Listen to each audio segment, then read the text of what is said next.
कहानी पालनपुर गांव की है, जहां पर अचानक बहुत तेजी से गर्मी पड़ने के कारण नदियां सूखने लगी और लोगों की फसल खराब होने लगी। और यह सब देखकर पालनपुर गांव के राजा विक्रम सिंह भी बहुत चिंतित थे। एक दिन राजा विक्रम सिंह ने दरबार में अपने सभी मंत्री और विद्वानों को बुलाया और कहा, हमारा राज संकट में है। हमने हमेशा प्रजा का भला चाहा है, फिर भी यह आपदाएं क्यों आ रही हैं?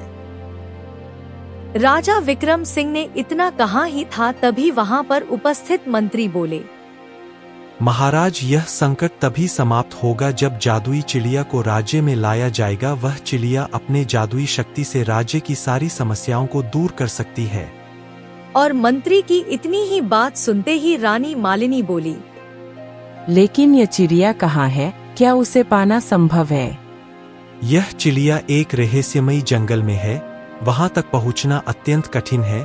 केवल साहसी, दयालु और बलिदान देने वाले व्यक्ति ही वहां पहुंच सकते हैं। और तभी वहां खड़े राजकुमार जयदेव ने अपने पिता विक्रम सिंह से बोले, पिताजी, मैं राज्य और प्रजा के लिए उस जादुई चिड़िया को खोजने के लिए जाऊंगा। यह मेरा कर्तव्य है।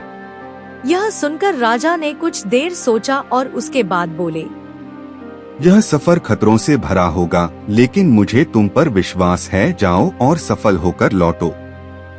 उसके बाद राजकुमार जयदेव ने अपने पिता का आशीर्वाद लिया और मंत्री के साथ जादुई चिड़िया की तलाश में निकल गए। कुछ दूर जाने के बाद रास्ते में उन्हें एक बूढ़े साधु मिले जो ध्यान में बैठे थे। उसके बाद साधु ने आँख खोलते हुए बोला, राजकुमार जयदेव, तुम जिस उद्देश्य के लिए जा रहे हो वह आसान नहीं है।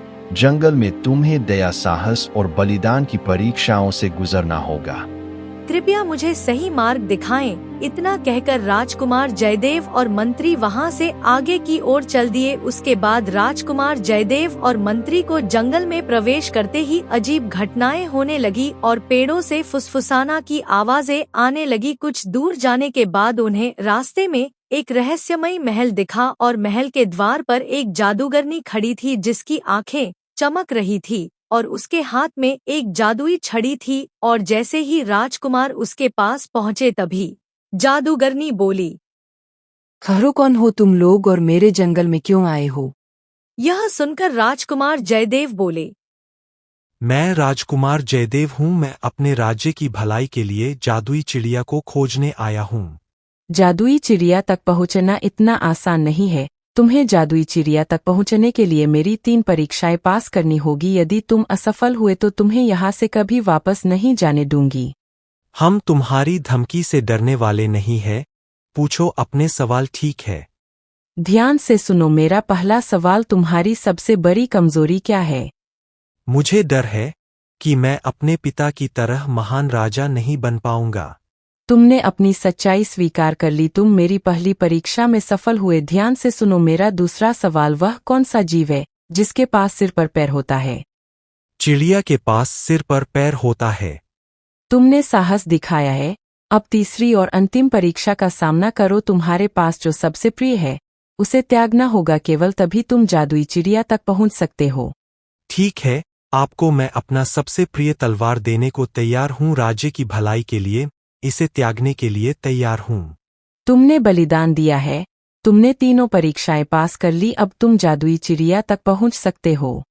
उसके बाद कुछ दूर आ जाने के बाद राजकुमार जयदेव ने जादुई चिड़िया को एक पेड़ पर बैठे देखा और तभी चिड़िया अपने मधुर स्वर में बोली, तुमने साहस, सच्चाई और बलिदान दिखाया है। मैं तुम्हारे साथ चलूंगी और तुम्हारे राज्य की समस्याओं को हल कर। उसके बाद चिड़िया के साथ राजकुमार और मंत्री महल लौट आए और महल आते ही चिड़िया की जादुई शक्ति से फिर से नदियां पानी से भर गई और सभी लोगों का फसल भी लहलहा उठा और पालनपुर के लोग खुशहाल से रहने लगी।